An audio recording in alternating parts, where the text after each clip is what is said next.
নেপালের সামাজিক মাধ্যমের ওপরে নিষেধাজ্ঞার প্রতিবাদে উত্তাল রাজপথ। জেনজি বিক্ষোভকারীরা নিউ বানেশ্বরে পার্লামেন্ট ভবনে ঢুকে তাণ্ডব চালিয়েছেন। সোমবার তারা ব্যারিকেড ভেঙে এবং গেট টপকে সেখানে প্রবেশ করেন। পরিস্থিতি নিয়ন্ত্রণে আনতে পুলিশ টিয়ার গ্যাস ও পানি কামান ব্যবহার করে। পরিস্থিতি উত্তপ্ত হয়ে ওঠায় রাত 10টা পর্যন্ত বানেশ্বর ও আশপাশের গুরুত্বপূর্ণ এলাকায় কারফিউ জারি করা হয়েছে।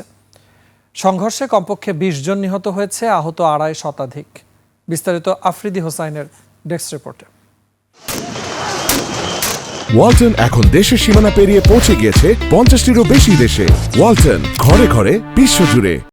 কাঠমান্ডুর নিউ বানেশ্বরে সোমবার দুপুরে বিক্ষোভকারীদের সঙ্গে নিরাপত্তা বাহিনীর সংঘর্ষে পুরো এলাকা রণক্ষেত্রে পরিণত হয়। সামাজিক যোগাযোগ মাধ্যমের উপর নিষেধাজ্ঞার বিরুদ্ধে পথে নামে জেনারেশন জেড। পার্লামেন্টে আগুন দেওয়ার পরই সরকার বিক্ষোভকারীদের উপর গুলি চালানোর নির্দেশ জারি করে। সহিংসতা ছড়িয়ে পড়ায় প্রধানমন্ত্রী এবং রাষ্ট্রপতির বাসভবনের সামনে সেনা মোতায়েন করা হয়েছে। একই সাথে পরিস্থিতি নিয়ন্ত্রণে কারফিউ জারি করা হয়েছে। পুলিশ প্রথমে টিয়ার গ্যাস ও রাবার বুলেট ব্যবহার করলেও পার্লামেন্ট ভবনের গেট নম্বর 2-এ আগুন লাগার পর পরিস্থিতি জটিল হয়ে ওঠে। এখনই শান্তিপূর্ণ সমাধান না হলে পরিস্থিতি আরও ভয়াবহ রূপ নিতে পারে, এমনটাই আশঙ্কা করছেন বিশ্লেষকরা। আফ্রিদি হোসাইন, 21 টেলিভিশন।